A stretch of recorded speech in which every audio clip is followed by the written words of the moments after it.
Hi, I'm Gary Jenkins, and welcome to the Jenkins Art Workshop. Today we're going to paint some roses with, this is a little bit different. We're going to have some trees in the background and some wildflowers. Look, they look like little daisies back there. I don't know what they are. Really doesn't matter. Let's take a look at the painting that I'm working from up here, because while I'm working from time to time, you'll see me referring to the painting. And oh boy, here we are. We have some yellow roses in this foreground area. We've got some buds. We even have a little butterfly over here and a dewdrop. We'll be showing you how to do dewdrops when the painting is completed. And also, I think what makes this painting a little bit different, and that's this wonderful area back here where we have some trees and our little wildflowers back in here. You guys at home, when you're doing your painting, if you want, you could even have a little bit of a top of a barn showing back there. I think maybe a little windmill or something. I think that'd be kind of cool. Okay, now let me show you, the canvas that I'm working on is that's a pretty good sized canvas. This is a 24 by 30 canvas. And I went ahead and I painted it with gray. Now you can take some white gesso and some black gesso and mix it up. And this is about number 3 gray. Doesn't matter, you could be a little bit darker, or you could be a little bit lighter, it really doesn't matter. Once that's dry, and I use a sponge brush to put it on, by the way, just a cheapy old sponge brush. On it goes, and it takes 2 to 3 coats. Don't try to do it all in one coat. So, once that's dry, then I take a pattern, boy, I bet that's loud, and some masking tape, and I put the painting or the canvas down flat, and I'll tape this onto the canvas, and then underneath that, I'll take some graphite, which you can pick all this stuff up at the art store, good old graphite, and stick this underneath. Make sure you have the right side down. Boy, I tell you, many times I put the wrong side down and finish tracing and there's nothing there. And that goes underneath, and take your time and do a good job with the pattern. Now I don't know if you can see this or not, it's kind of hard to see, but there is a pattern on here. Now your pattern is just a rough guide to go by. If you go outside the lines, which you will, that's okay. That's not a real tight drawing. Just an area. Well, I have flowers on here on their pattern. Let me hold this up. You see this better. This shows you an area where the flowers are located, right here. And this is mainly so that you will, when we start to go in with our greens in the background, that you don't get a lot of green, or you don't get any green in the area where the flowers are going to go. Because if you do, it's going to make our flowers muddy. So that's why we just have this outline on there. This is a wet into wet technique. We don't nail everything down with the pattern, where you have all the little petals showing and you go in between the petals. That's okay. That's a different style of painting.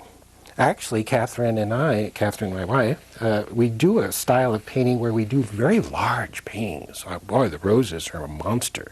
Maybe at the end of this tape I can stick some on there and you can get an idea of what the large flowers look like that we do. And then maybe down the line we might make a tape on that. Or Catherine is going to make a tape on some iris. She just finished an iris painting that is, what size? What size is your canvas? 5 feet tall. 5 feet tall. And how wide is it? 3 feet. By 3 feet. 3 by 5. Catherine, I'm talking to Catherine. She's running the camera out there, guys. So if you don't like the camera work, write her letters. Yeah.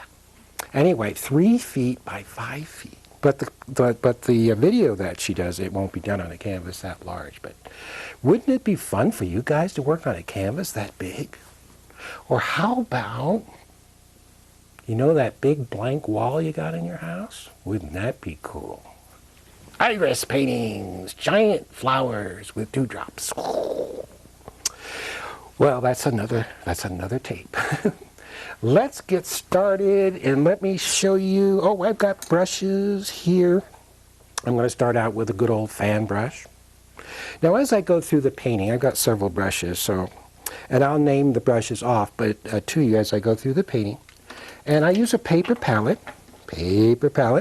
and I've got colors on here, and as I go through the video with you, I'll name off the colors. Also, I think what's really important, along with your pattern that you'll get with your tape, you're going to get a list of all the colors and all the brushes that I've used in this painting. But I'll be naming the brushes off as I go through. Now, we're going to start in the background first. Now your pattern's down, your gray is dry. We're going to start back here with our trees, which are not really that detailed. They're just kind of there. Because if we bring them out too much, they'll fight the roses. Okay, so I'm going to come down. I'm going to hold my palette up so you can see what I'm doing here. And I'm going to take, the medium that I'm using that I don't have.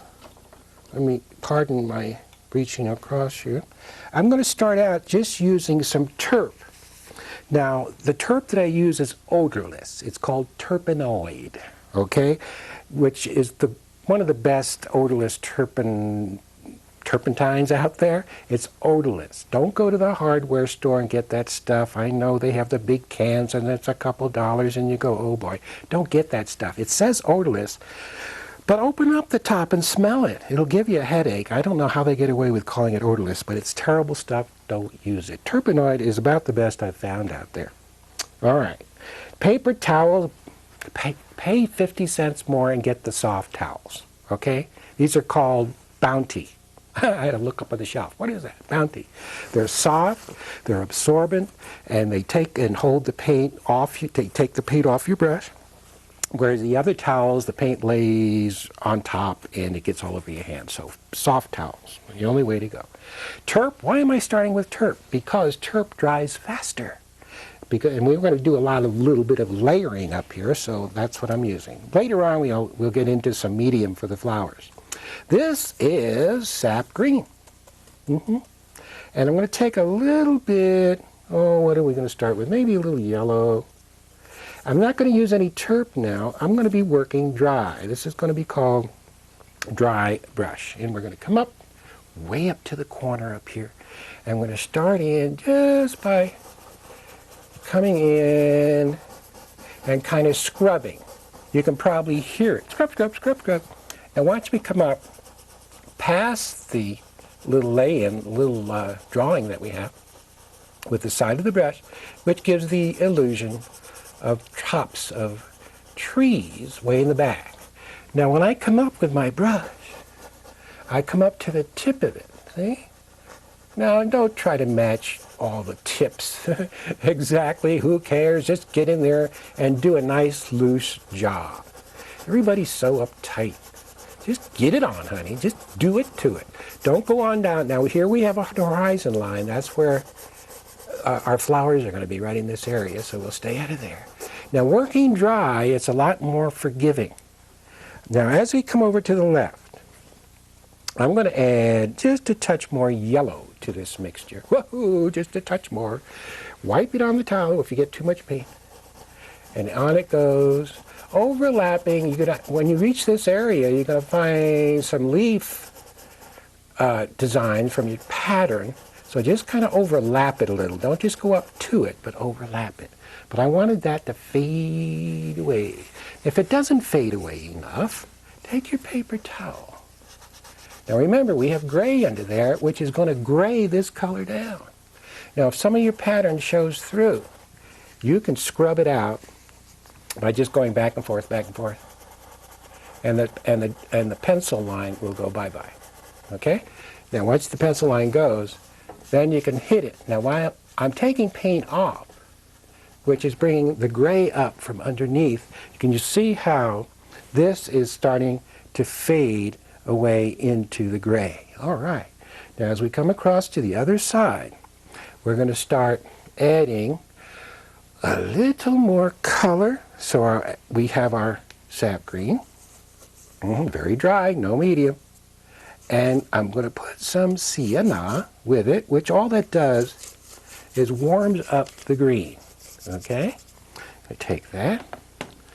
And into this area, we're going to add that. Very dry. So really the trick is working dry. Here's that side of that brush coming up, getting those edges. And then kind of working into the other green that's next to it. You can hear the brush run. It should be making some noise up there. Notice how I'm scrubbing with it. Up and down, just up and down. All the action really is right up here on the outside edge. Way up there. Can we get in there a little bit closer so the folks at home can see all this stuff? Now you see the tip. Notice how the tip of that brush is working. Very slowly. Now I slow down when I come up to the tip. Maybe we have another tall tree. Look at that one. Come way up. And down. And when I come down, I push, and I scrub. Don't be uptight and none of this little piddly stuff. Get it on there. Get it on. Across. We're heading across. Now as we come across, we're going to have another change of color. We're going to come in and pick up a little orange, maybe a little sienna, orange, sienna. And we're going to take that, and we're going to come up here. Whoa! Is that too strong? Could be. We're going to put maybe a little, I'm just reaching down for a little more yellow here. And I'm going to work that in. Yes. Kind of a sunshiny color. And work it in. Notice I'm not stroking with the brush like I will be doing when we do the roses, but simply scrubbing with it. Now as this comes across, well, we're going through lots of color. Let's just take what's there and kind of pull it down to where those flowers are going to be. Watch your top. See, we want some mystery in there. Scrub, scrub. Now as we come across to the right-hand side, I am going to take some pink and yellow. Who would think, who knew that we would find all these wonderful colors just in this little area back here? And here this goes in. Now it's a lighter value. Lighter value. And I want it lighter because I want to set your eye down into the background, into the gray. This is a vignette, which means that the painting is just floating around. And here we go. I wipe the brush on the towel to take some of the paint off. And now I'm setting, just like an airplane landing on an airstrip. We're slowly coming down and landing and melting into the background. Yes. So it's the dry brush. Now if you work with a wet brush, you're not going to get this effect. No way. This is called an underpainting. It's what's found underneath everything. All right. Let's back up a little bit so we can see this whole area and see the color range that we have. Notice each side is pale. This is a pale, kind of a pale green. This is a pale yellowy orangey color melting down. Look how it looks like trees already, and we haven't even done anything up here except just mush color around. Now we can't just leave it like that. We have to add a little bit of detail. So let's come in real close, right in probably, I'm going to be hitting right around the top of these trees. And I'm going to show you how, by using this brush,